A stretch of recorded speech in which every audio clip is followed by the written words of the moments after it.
Tere armas Fonte News uudisekanali kuulaja-vaataja. Üle pika aja teeme jälle uue loo ja see lugu on väga kuum lugu, sest et see puudutab pea igat inimest, kes satub meediasse, kas heas või halvas. Aga minu võistluskaaslaseks täna Annika Urm. Tere Annika! Tere! Ma valisin selle koha intervjuu tegemiseks meelega, sellepärast et meil tuleb juttu täna põhiseadusest. Ja siin on väga ilus koht, puud on juba lehtes, meie taustal on Riigikogu hoone, kus siis tegelikult antakse välja väga palju seadusi viimase 10 aasta jooksul, 1500 seadust ja siis neid jagatakse inimestele, ma ei tea, läbi mingi kanali ja inimesed peavad neid kõiki teadma peast ja neid täitma. Nii et kujutage nüüd ette ja kõigi nende seaduste aluseks on Eesti Vabariigi põhiseadus. Kas ta nüüd meil üldse kehtib enam või kehti, aga sellegi poolest mingi dokument on, mida peaksid kõik järgima ja sellest kinni pidama. Annika, mul on ka esimene küsimus. Sa oled sattunud mingil põhjusel.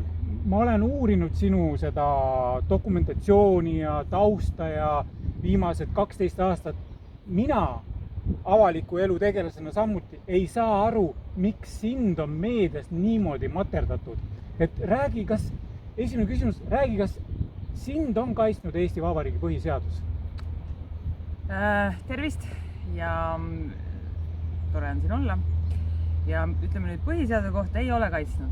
Ja täna viimase 1,5 aasta jooksul olen ma aru saanud, et see ei kehti minu suhtes. Ja ma arvan väga paljudega teiste Eesti inimeste suhtes. Sa oled käivitanud huvitava eksperimendi.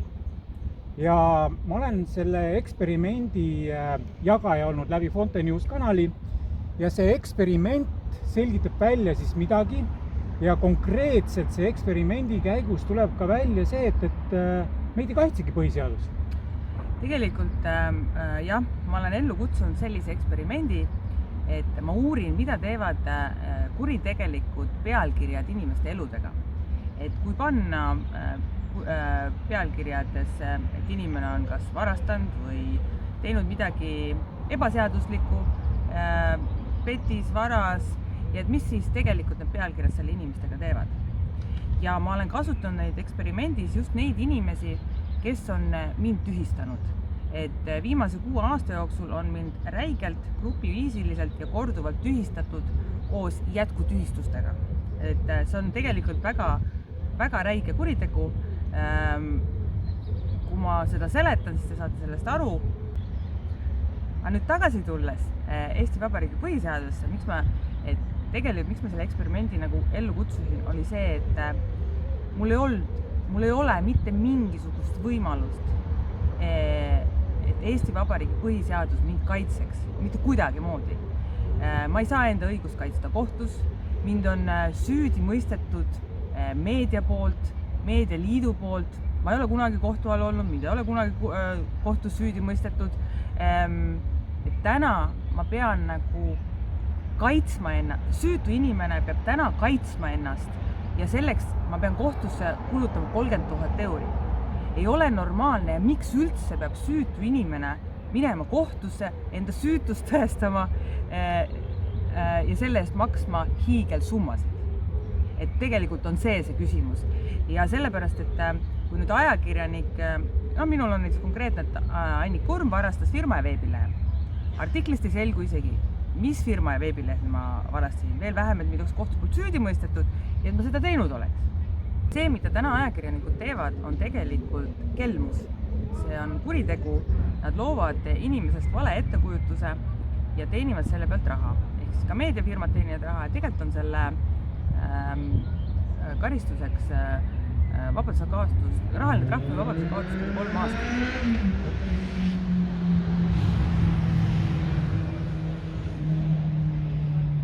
Et see on see asi, mis tegelikult tuleks käima panna ja see, et täna räägitakse ajakirjandus sõnavabadusest, see pole mingi küsimus. Meie kõige suurem probleem on valetamine ja vastutamine. Et ajakirjanikud ajavad välja ükskõik, mida nad sealt suust välja ajavad, nad peavad vastutama selle eest. Et see võib olla nende arvamus, see võib olla vaba sõna, aga täna meie Eesti Vabariigi põhiseadus ütleb, et siin ei tohi keegi kurituse ennem süüdi mõista, kui sa oled kohtus selle süüdi mõistetud. Et see, et ajakirjanik ütleb, mind on ajakirjanduse poolt kurjategijaks tembeldatud, ma olen petis, varas, ebausaldusväärne, et sellist asja, kui üks ajakirjanik välja jääb, siis ta peab selle eest vastutama. Täna me mitte keegi ei vastuta. Ja selleks, et mina nüüd saaksin oma õigust, peab olema 30 000 euri, sest mind on grupiviisiliselt tühistatud ja korduvalt 6 erineva meediaettevõtte poolt. Ja mul ei ole sellist raha, isegi kui mul oleks selline raha, oleks ebamõistlik minna kohtusse selleks, et siit saada 500-eurone hüvitis ja maksta kohtukulud ise kinni. See ei ole võidu maitse. Seda on näidanud tänane praktika. See ei ole õiglus. Ja sellega tuleb midagi ette võtta. Jah, see vastutus on olematu mitte ainult meedias, vaid ka poliitikute poolt, et nad toodavad seadusi, ütlevad, et see on põhiseaduse järgi, aga nad ei vastuta ühegi otsuse eest. Ja nii nagu poliitikud teevad ees, nii teevad meediaettevõtte omanikud järgi. Ja ma olen näinud ühte huvitavat kirja, sa näitasid, et kui Äripäev hiljuti jälle sinust järjekordse mingi huvitava loo avaldas ja tegelikult palusin mina kui uuriv ajakirjanik Äripäeval anda sellel ajakirjanikul ka. Mulle tule see nii meelde, üks kena tütarlaps, et palun Mari Mets, Äripäeva ajakirjanik Mari Mets, et palun saada mulle tõendid, et mille alusel sa tegid Annika Urm kohta sellise artikli, et mina olen uuriv ajakirjaniku Fonte Newsist ja tahan seda teada, ma tahan seda artikliga ka tegeleda. Ja Mari Mets ega Äripäeva juhtkond minu kirjale ei ole vastanud. Küll, aga 2 või 3 nädalat hiljem said sina Äripäevast kirja, vastuse. Ja kes oli alla kirjutanud? Allakirjutaja oli Äripäev. AS Äripäev. Ei olnud isiku nime. Minul oli kohe küsimus, et kas oleks võimalikul Äripäeva juhtkonnal saata minuga kohtuma see AS Äripäev. Ma tahaks näha, milline ta või kes ta välja näeb, et on ta mees või naine või loom või lind või sitikas, prussakas. Kes see on, et vastas AS Äripäev? Ehk sellega Äripäeva toimetus näitas selgelt. Nad teevad, mis tahavad ja nad ei võta vastutust, sest fiktsiooni kui AS Äripäeva ei saa ju kuidagi kohtusse kaevata, sest ta pole olemas. Ega üldiselt tegelikult isegi on natuke kahtlus, kas see Mari Mets on päris. Et tegelikult see Mari Mets on üsna levinud nimi ja mõned inimesed on alus kahelda, et sellist inimestega ei ole olemas, et see on lihtsalt nagu välja mõeldud nimi. Pseudonüüm. Et tegelikult see ainuüksi näitab juba seda, et tegelikult ju keegi ei vastuta mitte millegi eest. Aga tulles tagasi nüüd sinu eksperimendi juurde, et see eksperiment on huvitav sellepärast, et kui sina oled palunud korduvalt aastate jooksul nendel meediaettevõtetel maha võtta sinu kohta käiva vale informatsiooni, faktivigadega ja kõige muu halvaga, mis sinna teksti topitud, et palun võtke maha, see on täis faktivigasid ja valesid, teil pole puuduvat tõendeid, siis tänaseni pole seda tehtud. Küll aga need inimesed, kes on leidnud nüüd eksperimendi käigus oma nimed sinu eksperimendist, on nüüd järsku tagajalgadel tõusnud, räägi nüüd. Ja tegelikult on niimoodi, et ma olen andnud kohtus 11 hagiavaldust, 5-6 riigilõivu vabastuse taotlust, ühtegi pole rahuldatud, hagiavaldus pole ühtegi sisse võetud, seda kõike saan ma näidata ja tõendada.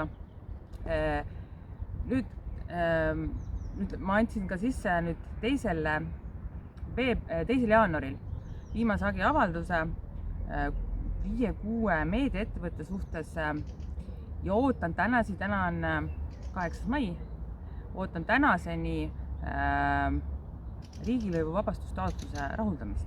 Ja ma olen maksnud 100 euri riigilõivu osaliselt, sest et Andmekaitse Inspektsioon ütles, et see maksab 100 euri. Pille Lehis valetas, Andmekaitse Inspektsiooni juht. Ja miks ma siis mind anti kohtusse siis Delfi poolt, Delfi juhtivate ja vastutavate isikute poolt, Argo Virkepao, Erle Laak-Sepp, siis Õhtuleht Erik Heinsaar ja MTÜ Eesti Meediaettevõtete Liit Merle Viirma-Treifel. Nii, ma nüüd räägin nagu natuke sellest, et miks ma selle eksperimendi tegin, sest mul ei olnud enam mitte mingisugust võimalust saada õiglust. Ja nüüd jõuame nagu selleni, et senikaua, kui see teema ei puuduta kedagi isiklikult, neil on täiesti ükskõik kellegist võõrast inimesest ehk siis Annika Urmist. Ja nende nõuete ja taotluste käigus ma palusin asjad maha võtta, küsisin ka nende nõusolekut, et ma kutsun sellise eksperimendi ellu, et kui te jätkate Annika Urmi tühistamist, et siis te olete nõustunud selle eksperimendiga ja seda olen ma neile korduvalt ja kõigile saatnud. Ja nüüd on nagu selline asi, et pealkirjadega ma jõudsin siis nii kaugele, et jõudsin Delfi, Õhtulehe ja mittetulundusühingu Eesti Meediaettevõtete Liidu juhid nii närvi ajada, et nad said mind ise kohtusse anda. Nende kohtusse andmine minu vastu võttis 16. veebruarist 22. veebruari 6 päeva. Ja see maksis neile riigilõivu 1770 euri ja ilmselt hagiavaldus 10 000, 20 000 euri.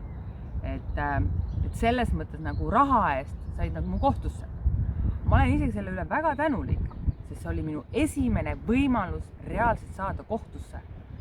Nüüd ma ootan järgmist Postimehe Toomas Tiivelit, et millal tema nagu jõuab nii kaugele. Et põhimõttes minu ainuke võimalus täna kohtusse saada ilma rahata on see, kui vastaspool annab mind kohtusse. Kahjuks. Ja mina siiamaani ootan oma hagiavalduse rahuldamist, riigilõivuvabastust ja nii edasi. Sest et ei ole normaalne, et mina peaksin selle süütu inimesega kinni maksma.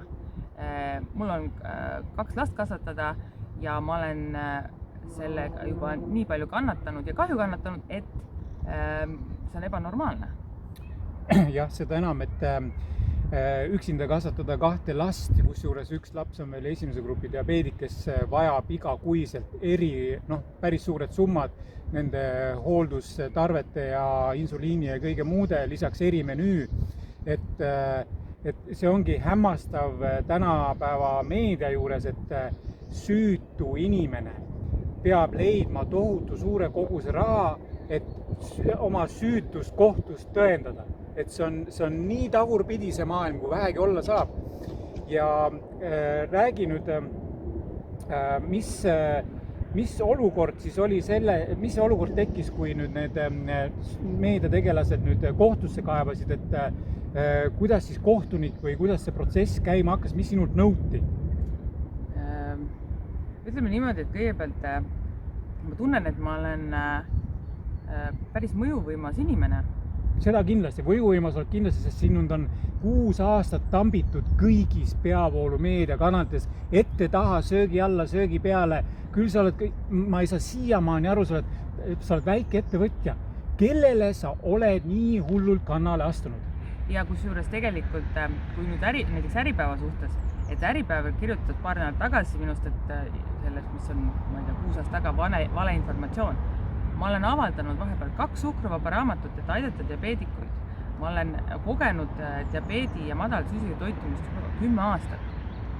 Ma olen saatnud pressiteadet, kas üks meedia väljaande oleks sellest midagi maininud ja kirjutanud? Ei. On üks, Fonte News.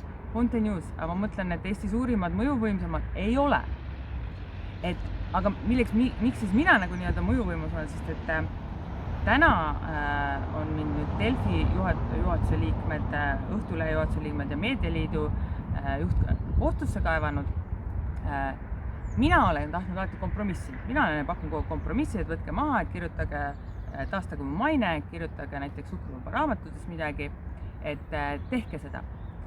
Ja lõpetame need asjad ära nagu rahulikult. Aga ei, 6 meediaettevõtted, Eesti 3. võim, nad on kõige suuremad. Nende aastakäive kokku on üle 100 miljoni euro.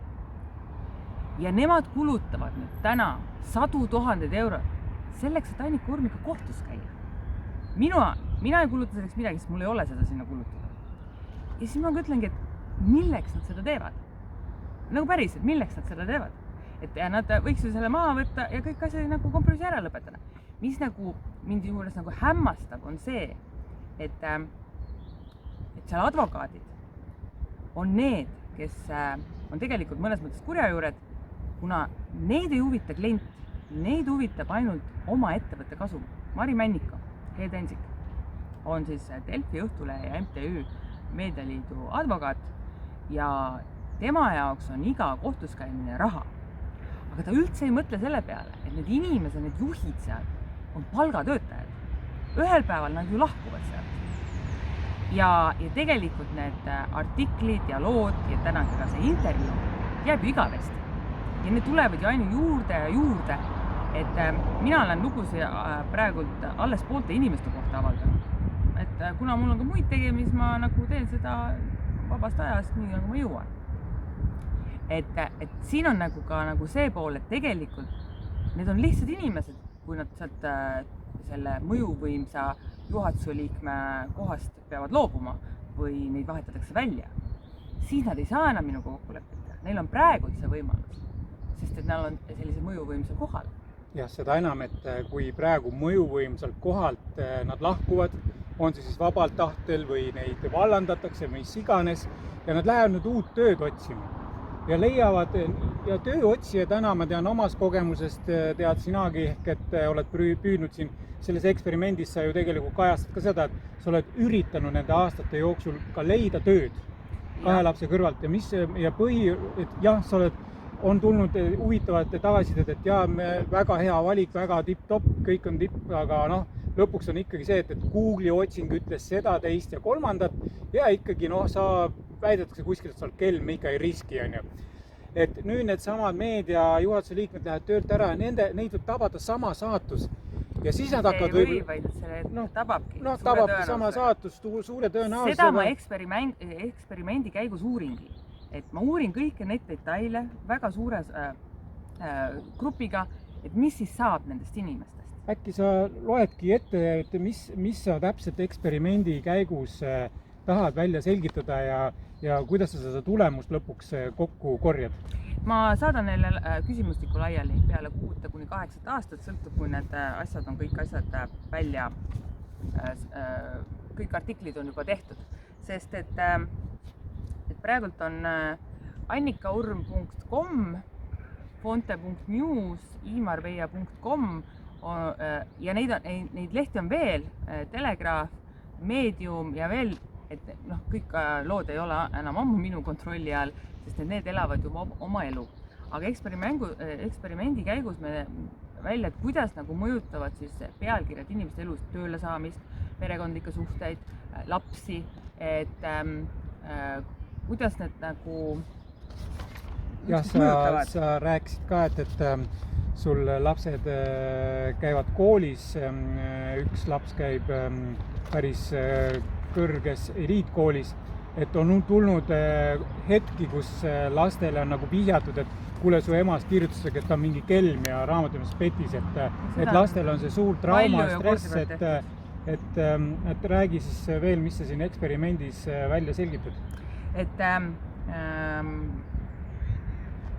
kuidas mõjutab veebiväljates korduvalt ilmunud kuritegevusega seotud pealkirjad isikute elusid pikema aja jooksul minimaalselt 5 aastat? Kuidas tunneb see subjekt, kui ta peab pidevalt selgitusi andma internetis leiduvate pealkirjade kohta? Kuidas see mõjutab nimekaime, pereliikmeid, sugulasi, töökaaslasi ja sõpru? Kuidas ja millise ajaga jõuavad pealkirjad SEO otsingu tulemus esikümnesse Google'is? Kuidas mõjutavad pealkirjad ja pildid isikute võimet tööle saada, karjääri teha? Kas on nad kliente kaotanud? Kuidas on mõjutanud nende tervist ja elukvaliteeti? Kas isikul jääb alles töökoht või jääb ta töötuks ja kas ta saab oma eriala enam tööd või üldse mingit tööd? Kuidas see mõjutab isiku sotsiaalseid suhteid? Kuidas see mõjutab isiku usaldusväärsust eluliselt, näiteks rent, üür, liising, kõikide lepingute suhtes, finantsasutusega suheldes? Kuidas mõjutab korduv grupiviisiline tühistamine isiku tervist pikema aja jooksul? Selgitan välja, kui suur on negatiivne mõju vahe, kas subjekt on korduvalt tühises Eesti suurimate meediaväljaannetes või väiksematel veebilehtedel. Sest et selle eksperimendi vahe on tegelikult muidugi see, et need meediafirmad, kes mind on tühistanud, on Eesti suurimad ja see on jõudnud kogu Eesti rahvani. Aga need veebilehed, kus nii-öelda alternatiivsed kanalid, kus mina olen kajastunud, on tegelikult ikkagi ainult, ma ei tea, 1–10% võib-olla sellest, mis nemad mulle on teinud. Et selles mõttes natuke on nagu suuruse vahe. Aga ütleme niimoodi, et selle eksperimendi käigus, mida ma nüüd kirjutasin nüüd Merle Viirma, Treifeld, siis on Arko Virkepau, Erle Laak-Sepa ja Erki Heinsaare suhtes, siis see oli ainult 1 kuu avalik, kui nad suutsid mind juba kohtusse anda. See on muidugi väga hea, aga selle 1 kuuse eksperimendi käigus selgus, et laim on kõigile ebameeldiv. Kohtusse saavad ainult need, kellel on mõjuvõimas positsioon ja raha. Samuti kõrgel võimupositsioonil oleva inimese empaatiavõime ei suurene selle käigus. Tähtis on ainult enese ego ja nende enda kohta käivad pealkirjad on valed, mitte aga teiste isikute kohta. Et see juba selgus esimese kuu jooksul. Ja nad kaebasid sind kohtusse ja mis sa pidid siis nüüd ette võtma, sest et ka mina sain kirja ja nõude, et juhul kui ma nüüd kohe neid artikleid maha ei võta oma Fonte News kanalist, mulle määratakse suur summa trahvi. Et jälle siuke ähvardus, käsk, keeld, aga ei juttugi sellest, et võtke te maha, et me võtame Annika Urmi asjad ka maha ja siis vaatame, kas saate kompromissi või midagi, sest ei, ühepoolne advokaat ei ole nõus mingisugune kompromissiks. Eesti Vabariigi ohustavad tegelikult advokaadid, kelle eesmärgiks on kogu aeg raha teenimine. Et tegelikult peaks olema uus süsteem, üldse süsteem peaks olema selline, et advokaadid on motiveeritud tegema kompromisse. Kohtunikud ehk siis kohtumaja avalikud teenistujad ei tohi olla eluaegsed, sest neil tekib seal maffia. Ja neil on igasugune reaalsustaju nagu on kadunud. Nad ei saa üldse aru, mis tavainimese ja tavalise inimese maailmas toimub. Et selles mõttes need asjad peavad olema palju lihtsamalt nagu lahendatud ja ka ütleme näiteks nagu ajakirjanduse ja kõige suhtes, neil peab olema vastutust. Ja kui need lahendus nendele asjadele on ainult see, et need inimesed võetakse vastutusele, siis nad on eeskujuks ka teisele, et neid võetakse vastutusele kas siis rahaliselt, vabaduse kaotus ja trahvid, mida meediafirmad maksavad, peavad olema 100 000 miljonit, mitte 500 €. Et see ei muuda mitte kedagi. Ja ütleme ausalt öeldes, kui nad nagu selle 500 € nagu trahvi maksavad, siis tegelikult nad on näiteks, ma arvan, minu pealt juba 100 tonni teeninud või rohkem. Nad on ju kasu teeninud minu laimu suhtes ja nad teevad seda hea meelega edasi, sest nemad ju teenivad kogu aeg raha sellel. Et iga lingi, iga artikli juures on näha, palju on seal Google'i reklaame. Enamus artiklid minu kohta on tasulised, et sa pead ka maksma, et seda saada, mis tegelikult loob ka juba vale ettekujutused, sest pealkiri annab vale informatsiooni. Ja nüüd, aga minu artiklites on ainult pealkiri vale ja sees on kohe kirjutatud, et see on satiir, see ei vasta tõele ja kogu artikkel on kirjutatud üksikasjalikult. Miks ma olen selle eksperimendi kokku kutsunud ellu ja miks ma seda kõike teen ja mis on minuga juhtunud ja mis on minu kogemused. Ja see on seal kõik selgelt kirjas. Et kuhu sa oled veel pöördunud, et ennast kaista või õigust nõuda? Võt see ongi veel nagu selle asja juures veel isegi naljakas tagantjärgi vaadates. Ma olen pöördunud Andmekaitse Inspektsiooni, isegi Konkurentsiameti poole. Ma olen politseisse, õiguskantsleri, justiitsministrile, presidendile, kõik võimalikutes kohtadesse ja ka Riigikohtu esimehe Villu Kõve poole. Et ma olen igale poole kirjutanud ja minu enamus vastused, mida ma sealt saanud olen, on igalt poolt. Meie ei ole võimelised teid aita, meie ei saa teid aidata, küll seadused ei luba, küll direktiivid ei luba. Ma olen ka Justiitsministeeriumile andnud nõu, et miks sellised olukorrad üldse tekivad. Nemad ei ole sellest huvitatud, sellepärast, et neil on eurodirektiivid, mingid muud suunitlused. Ükskõik millised riigiasutuse poole nagu pöörduda, mitte üks neist ei aja Eesti asja. Ei jälgi nad Eesti Vabariigi põhiseadust. Nad kogu aeg räägivad, kuidas midagi ei ole võimalik teha. ja täpselt samamoodi Riigikohtu esimees Villu Kõve. Tema on pandud sinna pukki ainult sellepärast, et jumala eest mitte keegi ei saaks Eesti Vabariigi põhiseadust täita. Sest et kõik muu on olulisem, aga jumala eest mitte keegi seda ei täidaks. Ja see on iga riigiasutusega. Minu küsimus on, miks need üldse eksisteerivad? Miks me neile palka maksame ja mida nad seal teevad? Et põhimõtteliselt me oleme jõudnud nii kaugele, et avalik teenistus peaks abistama Eesti inimest või tema teenistuses olema. Tänase seisuga on nemad rahva orjastanud ja annavad mingeid käsklusi, mingisuguseid ja igasuguseid nõudeid, mida peab täitma. Milleks? Kellele neid vaja on? Ja kui sa tahad nüüd ütleme ettevõtlust ja üldse midagi teha, sa pead kogu aeg neid vaidlustama, kohtus käima. Milleks meile seda vaja on? Tõepoolest, et avalik teenistuja on siis kohtunik ja kõik need riigiametnikud. Meil on täna Eesti Vabariigis circa 130–150 000 avaliku teenistuja. Ehk siis nad on kõik Riigikoguga seotud, valitsusasutustega seotud, ametikandadega seotud.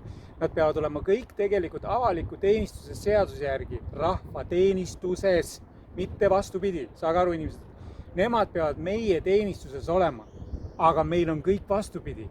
Siin taga selles majas toodetakse direktiive, käsklusi, korraldusi, aga nad lihtsalt kirjutavad ümber nad eesti keeles piltlikult, mis Brüsselis saadetakse. Seega, et siin see tilu-lilu käib siin Riigikogus, see näitemäng käib juba aastaid ja inimesed, saage aru, meid surutakse aina maha, meil ei taheta, me ei tohi midagi teha, sest et meie kogu energia läheb võitlusesse ametnikega ja ei saagi vabalt elada. Et ma toon siia kõrvale lihtsalt ühe päevakajalise sündmuse, et kuidas siis üks EKRE poliitik tuli hiljuti välja huvitava looga. Seal on iva sees, et näiteks Nursipalule tahetakse siis sisse kirjutada NATO sõjaväebaas. Nüüd see EKRE poliitik tuligi välja, et aga vastame siis sama süsteemi reeglitega ja relvadega, et aga kirjutame Eesti rahva sinna Nursipalu taludesse sisse, seal on 21-22 elu nagu perekonda, et kirjutame eestlased kõik sinna ennast sisse.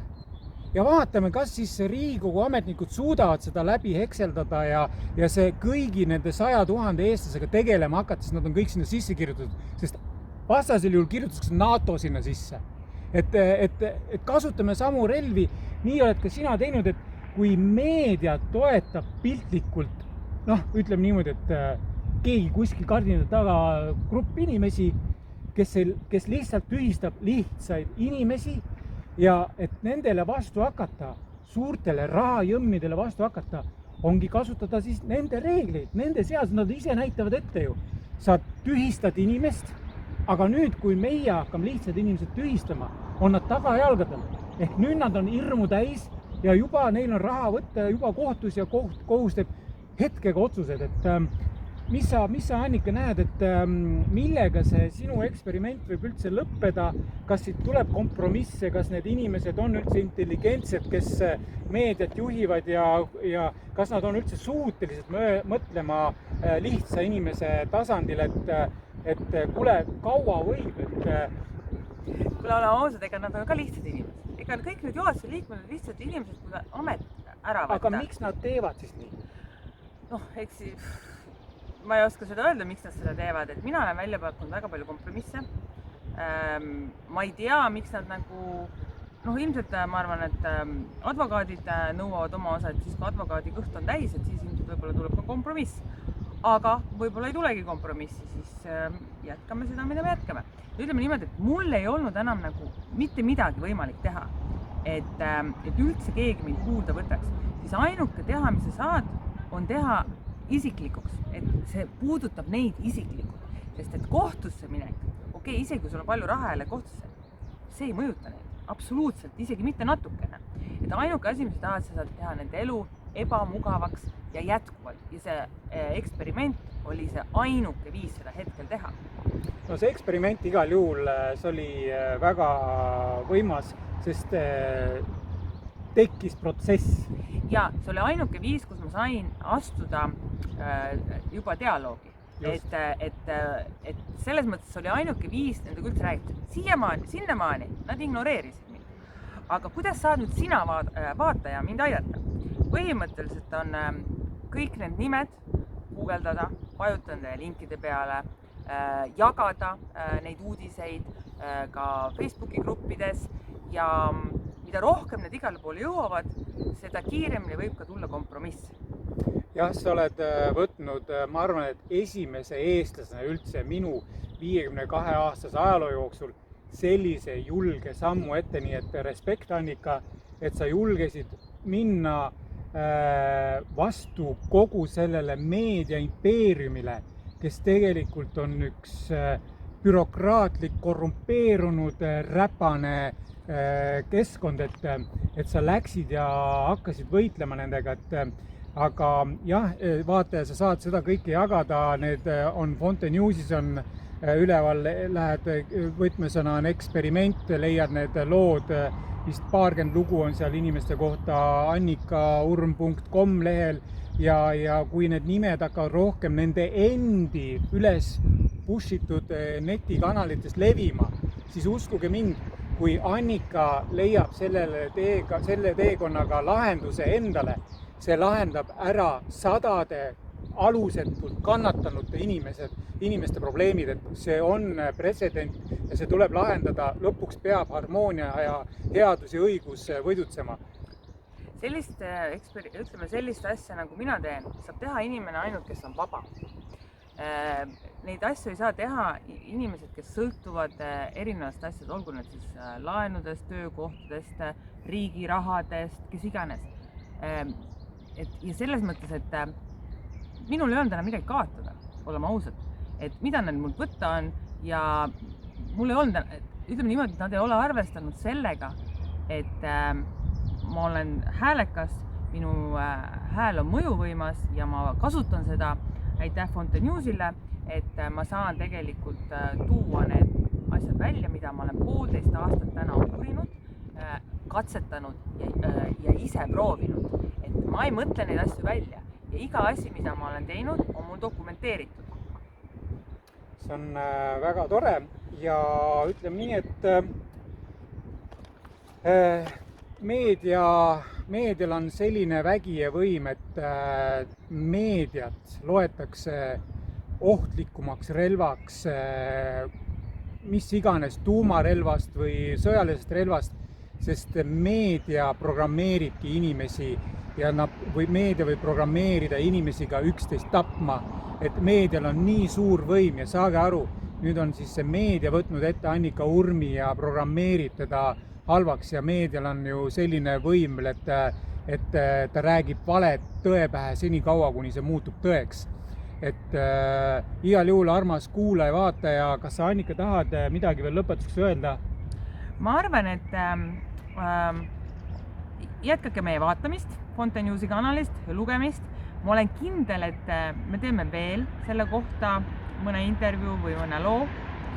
Et ma arvan, et see tee tuleb veel huvitav ja pikk.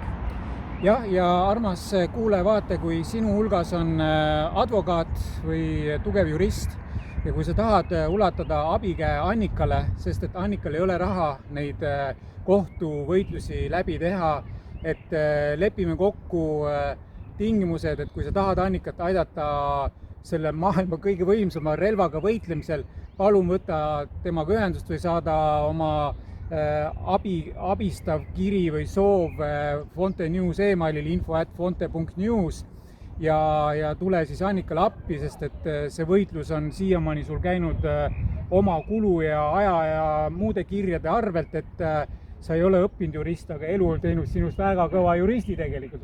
Võiks öelda küll, sest et ainuüksi 11 hagiavalduse kokku kirjutamine, lõpuks on see käpas. Jah, et sind on aidanud nii mõnigi professionaalne inimene ka nii seaduse maailmas kui vastupidi seaduste maailmast, et siin on sind aidatud ja täname neid inimesi, kes on Annikal abiks olnud, neid on ja suurepärane, et nad on mõistnud seda olukorda ja nad pole siin paljaks koorinud ja on ilusti hakkama saadud. et sellega me tänase loo tõmbame kokku, et tänan, et kuulate ja vaatate Fountain Newsi uudistekanalit ja YouTube'i kanalit. Kindlasti käige vaadake üle ka Veiko Huuse YouTube'i kanal, seal on põnevad lood. Just ma reklaamin siin praegu Eesti maskita lugu, 19. lugu, kus tegelikult Sven Kivisilnik ja Harri ja Jaan ja mina räägime tegelikult kogu sellest pettusest, meedia, poliitika, meditsiin. See ongi ainult, et see on huvitav kuulata, et saategi aru, et igal pool petetakse ja see lihtinimene siis ei saagi aru, et mis on nüüd tõde, mis on vale. Aga jääge lainele ja kohtume uuesti, hoiame teid Annika asjadega kursis. Kõike kaunist teile ja ilusat kevade jätku! Ja ilusat päeva teile!